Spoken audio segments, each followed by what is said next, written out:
Content নিয়ে আমরা 3টা অসাধারণ ক্লাস করেছি, যেগুলোতে আপনারা অনেক সাড়া দিয়েছেন এবং সবার কাছে ক্লিয়ার হয়েছে বলে জানিয়েছেন।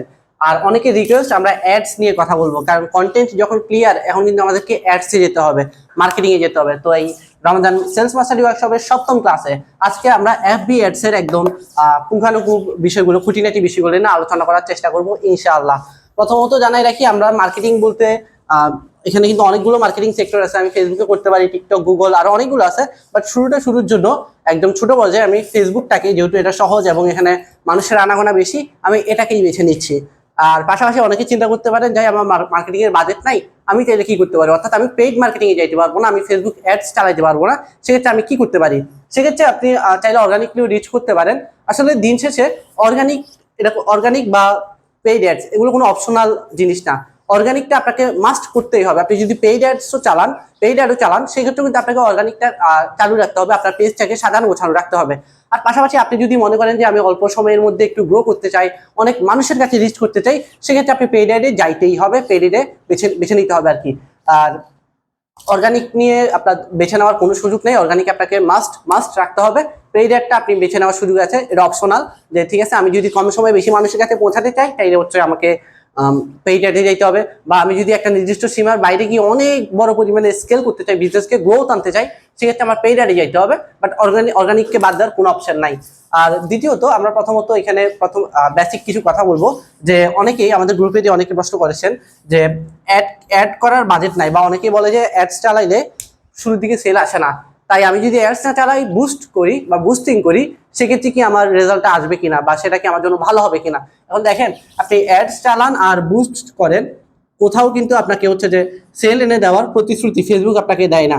বুস্ট বা অ্যাডস থেকে আপনাকে ফেসবুক কি দেয়, যে আপনি আমাকে $1 দিবেন, আমি আপনাকে অ্যারাউন্ড 1000 থেকে 1500 মানুষের ওয়ালে বা মানুষের ফেসবুক ওয়ালে আমি নিয়ে যাব টাইম লাইনে। যে আমরা ফেসবুক যখন স্ক্রল করি, আমাদের সামনে তো অনেক অ্যাড আসে, এই আমার সামনে আসছে, এতটুকুই হচ্ছে ফেসবুকের কাজ জাস্ট পৌঁছে দেওয়া। যেমন হচ্ছে যে আমরা হচ্ছে বিলবোর্ড, আমরা হচ্ছে যে পোস্টার, নির্বাচনী, যেমন যখন নির্বাচনের সময় মানুষ পোস্টার লাগায়, বা হচ্ছে যে বিভিন্ন আমরা পণ্যের পোস্টার দেখতে পাই, বিভিন্ন দোকানের উপর পোস্টার দেখতে পাই। এই পোস্টারগুলোর কাজ কি? পোস্টার দেখে কি মানুষ কিনে ফেলে? এমন তো না। পোস্টারের কাজ হচ্ছে মানুষকে আপনার পণ্য সম্পর্কে জানানো, মানুষকে জানানো যে আমার এই পণ্যটা আছে, এই প্রোডাক্টটা আছে, এই সার্ভিস আছে। বাদ বাকি মানুষ কিনবে কিনা, এটা আসলে অনেকগুলো বিষয়ের উপর নির্ভর করে। প্রথমত নির্ভর করে আমার প্রোডাক্টের কোয়ালিটি, 2 নাম্বার নির্ভর করে হচ্ছে যে আমি কিরকম সার্ভিস দিচ্ছি, 3য় নাম্বার নির্ভর করে হচ্ছে আমি কিভাবে বিষয়টা ফুটাই তুলছি, কোন প্রবলেম সলভ করতেছি, অন্যদের থেকে আমি আলাদা কিনা, আমার দামটা ঠিক আছে কিনা, মার্কেট প্রাইস অনুযায়ী ঠিক আছে কিনা, আমি ভ্যালু দিচ্ছি কিনা, অনেকগুলো বিষয় ম্যাটার করে। বাট বিলবোর্ডের কাজ জাস্ট মানুষকে দেখানো। ঠিক একইভাবে ফেসবুকের কাজ, ফেসবুক অ্যাডস এর কাজ মানুষকে দেখানো, সেল করা না। ফেসবুক কিন্তু কখনো বলে নাই যে তুমি আমাকে $1 দাও, আমি তোমাকে একটা অর্ডার এনে দিব, বা তুমি আমার $5 দাও, আমি তোমাকে 4টা সেল এনে দিব। এটা কখনোই বলে নাই। ফেসবুক জাস্ট বলে তুমি আমাকে $1 দাও, আমি 1000 থেকে 1500 এরকম অ্যারাউন্ড একটা মানুষের নিউজ ফিডে, মানুষের টাইম লাইনে আমি তোমার পোস্টটা নিয়ে যাবো, যেটার কারণে দেখা যায় আমাদের পোস্টটা যায়। তাইলে এখন শুরু থেকে কি আমি অ্যাডস করবো, অ্যাডস চালাবো, নাকি আমি বুস্টিং করবো, কোনটা ভালো? এখন আপনি যদি একদম স্পেসিফিক ভাবে আগাতে চান, যে ধরেন আমি কোন অ্যাড থেকে, ধরেন আমি কয়েকটা ভিডিও করেছি, কয়েকটা কন্টেন্ট করেছি, সবগুলো কন্টেন্ট একটা কি বলে ক্যাম্পেইনের আন্ডারে দিয়ে দিলাম, যে বিভিন্ন 4-5টা কন্টেন্ট করছি, যেটা ভালো হয় সেটাতে ফেসবুক যাতে নিজ থেকে বেশি বাজেট দেয়, সেটাতে যাতে টাকা বেশি খরচ করে, অন্যদিকে যেটা খারাপ করতেছে সেটাতে যাতে টাকা কম খরচ করে। বা হচ্ছে যে আমি চাই হচ্ছে যে বাংলাদেশের বাংলা একটা দেশের নাম বাংলাদেশ, সেই দেশের একটা শহর চট্টগ্রাম অঞ্চলে যারা হচ্ছে বয়স 28 থেকে 45, যারা হচ্ছে যে অনার্স মাস্টার শেষ করেছে এবং যারা কর্পোরেট জব করে, তাদেরকে টার্গেটিং করতে যাচ্ছি। দেখেন, আমি কিন্তু একেবারে পুঙ্খানুপুঙ্খ একদম ছোট ছোট জায়গাগুলো ধরে তাকে টার্গেটিং করছি। এরকম যদি আমি ছোট ছোট মাইক্রো টার্গেটিং করতে যাই, বা স্পেসিফিক একটা অডিয়েন্সকে নিয়ে কাজ করতে যাই, সেক্ষেত্রে কিন্তু আপনার বুস্টিং এর চেয়ে অ্যাডটাই বেটার। পাশাপাশি হচ্ছে যে আপনি যদি ডাটা অ্যানালাইসিস করতে যান, ঠিক আছে, আমার কোন অ্যাড থেকে বা কোন ভিডিওটা বেশি ভালো কাজ করছে, কোনটাতে আমার ডলার বেশি যাচ্ছে, কোনটাতে আমার কম টাকায় অর্ডার বেশি যাচ্ছে, এই জাতীয় বিষয় সবগুলো যদি আমি যাচাই বাছাই করে একসাথে বলি, সেক্ষেত্রে আপনার অ্যাডসে চলে যাওয়া এটাই বেটার বুস্টিং এর চেয়ে। বুস্টিং যে খারাপ এমন না, তবে তুলনামূলক যেটা বেটার আমি তো সেটাই বেছে নিব। এরপরে তাহলে এখানে আমাদের এতটুকু বিষয় ক্লিয়ার হলো যে অ্যাড বা বুস্টিং মানেই যে আমাকে সেল এনে দিবে, ফেসবুককে টাকা দিলেই যে আমার সেল হবে এমন কোনো বিষয় না, বরং ফেসবুকের কাজ জাস্ট দেখানো, ফেসবুক জাস্ট দেখায়। এখন ফেসবুককে কি দেখাবো সেটা কিন্তু আমার উপর নির্ভর করছে, আমি কি কন্টেন্ট দিচ্ছি, কিভাবে দিচ্ছি সেটা নির্ভর করছে। এখন আমি ফেসবুকে অ্যাড কিভাবে রান করতে হয়, কিভাবে একটা ক্যাম্পেইন চালু করতে হয়, এই বিষয়গুলোতে আমি যাবো না। এগুলো একেবারেই বেসিক কথাবার্তা। আশা করি আপনারা যেহেতু অনেকদিন যাবত বিজনেস করছেন আপনারা জানেন। আর যদি তাও না জানেন, আপনারা ইউটিউবে সার্চ করলে অসংখ্য ভিডিও পেয়ে যাবেন যে কিভাবে একটা অ্যাডস রান করতে হয়, একটা ক্যাম্পেইন অ্যাক্টিভ করতে হয়। তো আমি সেই বিষয়ে কথা বলে সময় নষ্ট করবো না, আমি মূল বিষয়ে চলে যাচ্ছি। ঠিক আছে, এখন আমি অ্যাডস চালানো শিখে গেলাম বা আমি চালাইতে পারি, বাট আমি অ্যাডসে কি দিব, কোনটা দিলে আমার বেশি কাজ করবে? আমি কি ভিডিও দিব, নাকি হচ্ছে আমার ফটোস দিব, নাকি হচ্ছে আমি টেক্সট দিব, কি দিলে আমার জন্য ভালো? এখন অ্যান্ড্রোমেডার যে আপডেটটা আসছে বর্তমানে, যে রিসেন্ট টাইমে যে অ্যান্ড্রোমেডার আপডেট, এটার পর দেখা যাচ্ছে যে অধিকাংশ উদ্যোক্তার ফেসবুক অ্যাড ভালো কাজ করছে না বা সেল আসছে না। যাদের আগে অনেক ভালো পরিমাণ সেল ছিল তাদের সেল আসছে না। এখন আমরা যদি দেখি মেটা এই সম্পর্কে, অর্থাৎ ফেসবুক কি বলছে যে আমি অ্যান্ড্রোমেডাতে সেল পাইতে হলে আমার কি কি করতে হবে, সেখানে সে প্রায় 20 থেকে 25টা অ্যাড বা কন্টেন্ট দিয়ে অ্যাডটা রান করতে বলছে। অর্থাৎ অ্যাটলিস্ট আমি 20 থেকে 25টা কন্টেন্ট দিয়ে শুরু করতে হবে। এখন বলতেছেন ভাই আমি নতুন করে শুরু করছি, আমি ছোট উদ্যোক্তা, 20 থেকে 25টা কন্টেন্ট দেওয়া আমার পক্ষে পসিবল না। আপনি অন্তত 10 থেকে 12টা দিয়ে হলেও শুরু করেন, যেটা হচ্ছে প্রতি সপ্তাহে আপনি চেক করবেন কোনটা ভালো কাজ করতেছে কোনটা করতেছে না। এখন 20 থেকে 25টা কন্টেন্ট দিবেন, ঠিক আছে। এখন 20 থেকে 25টা কন্টেন্ট বলতে আমরা সাধারণভাবে মনে করি যে ভিডিও কন্টেন্ট, মানে কিন্তু সব ভিডিও না। কন্টেন্ট এই যে আমি আপনার সাথে কথা বলছি, এটা ভিডিও হতে পারে। আমি আপনার সাথে সরাসরি যখন আমি এখন কাস্টমারের সাথে কথা বলবো যে ভাই আমার দেখেন এই প্রোডাক্টটা, কাস্টমারের সাথে আমি যা উপস্থাপন করতেছি সেটাই কন্টেন্ট।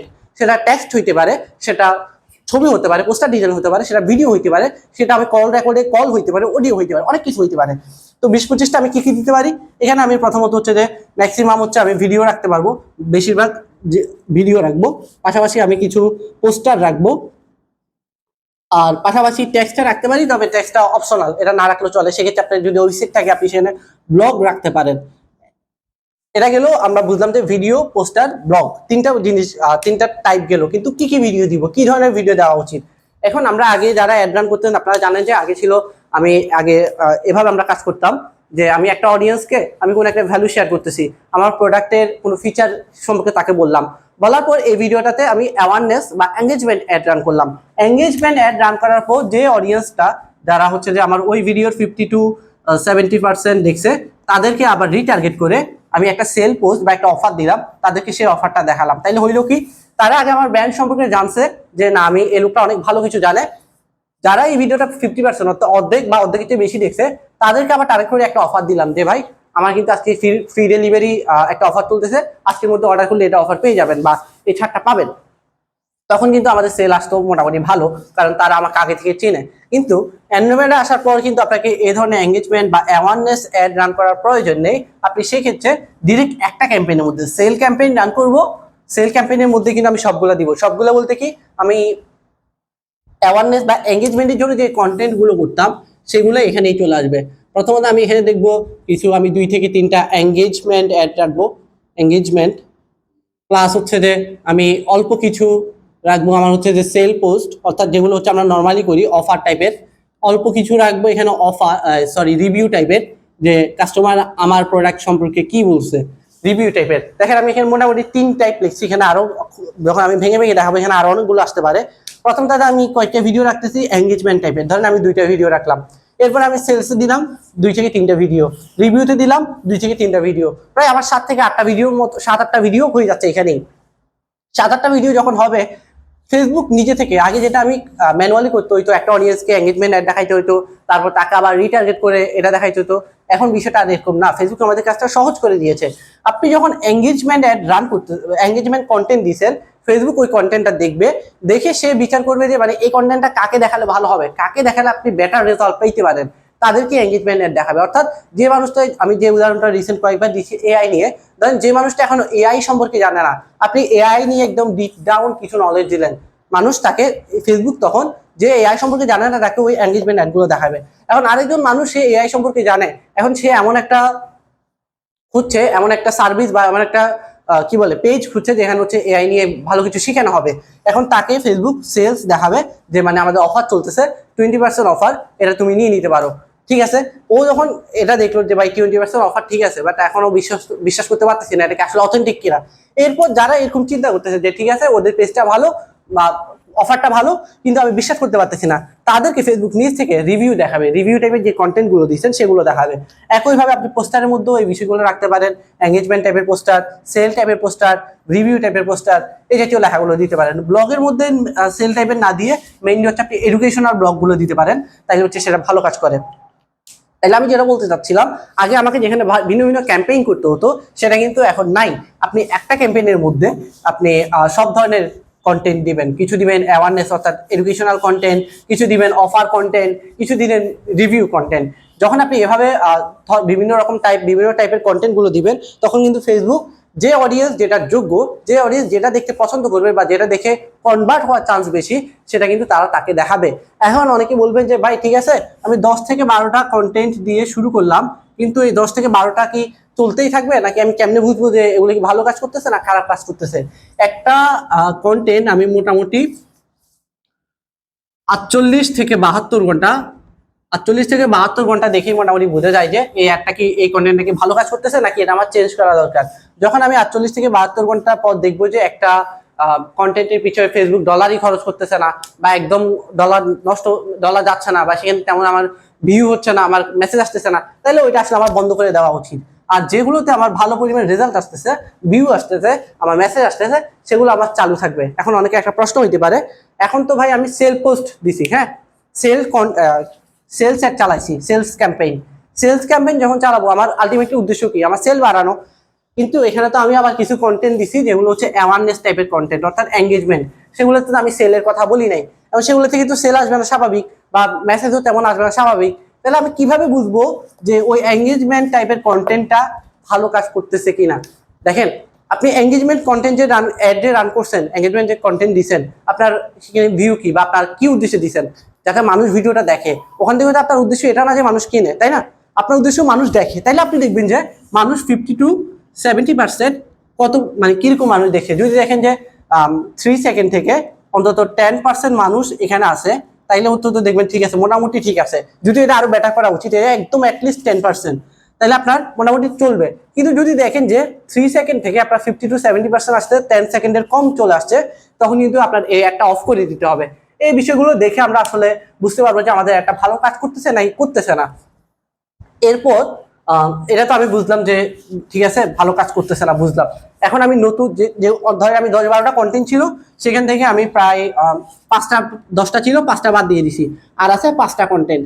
এখন কি এই 5টা কন্টেন্ট দিয়েই হচ্ছে যে আমার অ্যাডগুলো চলতে থাকবে? না, ফেসবুক বা অ্যান্ড্রয়েড আপডেটে কি বলছে যে অন্তত প্রতি সপ্তাহে 2 থেকে 3টা, প্রতি উইকে প্রতি উইকে 2 থেকে 3টা নতুন নতুন কন্টেন্ট আপনাকে এখানে ঢুকাইতে হবে।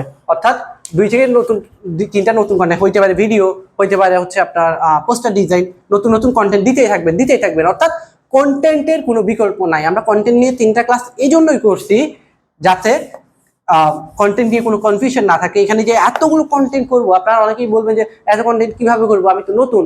এগুলোর উত্তর আমাদের আগের ক্লাসে আসছে। আপনারা যারা আগের ক্লাসগুলো দেখেন, এই ক্লাসটা দেখে আপনারা খুব সুবিধা করতে পারবেন না, বুঝবেন না। তার জন্য অনুরোধ থাকবে আগের ক্লাসগুলো দেখে আসেন। আগের ক্লাসগুলো দেখে আসলে এগুলো সম্পূর্ণ ক্লিয়ার হয়ে যাবে ইনশাআল্লাহ। আর পাশাপাশি যারা এখনো টাস্ক জমা দেন নাই, যারা টাস্ক জমা দিয়েছেন, তারা কিন্তু আলহামদুলিল্লাহ ভালোভাবে এই বিষয়গুলো বুঝবেন, বা তাদের কাছে কন্টেন্ট করা কিন্তু এখন অনেকটাই সহজ হয়ে গিয়েছে, তাদের কাছে কঠিন মনে হবে না। কিন্তু যারা টাস্কগুলো জমা দেন নাই, জমাই রাখছেন, ঠিক আছে আমি পরে করব, বা ভিডিও তো দেখছি টাস্ক জমা না দিলেও চলতেছে, তারা কিন্তু পরে ধরা খাই যাবেন। রমজান যখন আসবে তখন কিন্তু আপনারা সবকিছু নিয়ে গোলমেলে করে ফেলবেন। তো অ্যাড নিয়ে আসলে এখন মোটামুটি সবগুলো বিষয় টাচ করার চেষ্টা করছি। যদি প্রয়োজন হয় আমি কোনো স্পেসিফিক বিষয়গুলো আরো ডিপ ডাউনে যাওয়ার চেষ্টা করব। এখানে জাস্ট বেসিক নলেজগুলো আপনাদের সাথে শেয়ার করছি, এবং আশা করি আপনারা যারা অ্যাডস রান করবেন বা অ্যাড নিয়ে চিন্তা ভাবনা করতেছেন, তারা এতটুকুতে মোটামুটি ক্লিয়ার হয়ে গিয়েছেন। আমি কয়টা ভিডিও দিব, বা আমি কি ধরনের ভিডিও দিব, কতদিন দেখবো, কিভাবে বুঝবো যে ভালো কাজ করতেছে নাকি খারাপ কাজ করতেছে। এর বাইরেও যদি কোনো টপিক থাকে, আপনাদের প্রশ্ন থাকে, আপনারা কিন্তু আমাদের কমেন্টে জানাতে পারেন, আমাদের হোয়াটসঅ্যাপ গ্রুপে জানাতে পারেন। সেখানে আমরা 1-to-1 সাপোর্ট দিয়ে থাকি। যারা এখনো হোয়াটসঅ্যাপ গ্রুপে নাই, তারা কমেন্টে দেওয়া লিঙ্ক থেকে হোয়াটসঅ্যাপ গ্রুপে জয়েন হতে পারেন। আর আপনি যদি অলরেডি হোয়াটসঅ্যাপ গ্রুপে থাকেন কিন্তু কোনো টাস্ক জমা না দেন, ক্লাস না দেখেন, তাইলে কিন্তু আপনি খুঁজেই আছেন। আমরা যে কাজগুলো আমাদের ক্লায়েন্টদের কাছ থেকে ভালো পরিমাণ টাকা চার্জ করে বা পেমেন্ট চার্জ করে তাদেরকে দিচ্ছি, যে ভ্যালুগুলো, সেটা আপনাদেরকে সম্পূর্ণ ফ্রিতেই আমাদের এই ক্লাসগুলোর মাধ্যমে দিয়ে দিচ্ছি। তাও যদি সেটা আপনারা সুযোগটা না নিতে পারেন, তাহলে আপনাদের জন্য আফসোস ছাড়া আর আসলে কিছুই করার নেই। তো আপনাদের প্রতি অনুরোধ থাকবে আপনার ক্লাসগুলো শেষ করবেন, শেষ করে টাস্কগুলো জমা দিবেন, যাতে হচ্ছে রমজান শেষে আপনার নিজের বিজনেসের একটা গাইডলাইন বা রোড ম্যাপ নিজেরাই রেডি করে ফেলতে পারেন।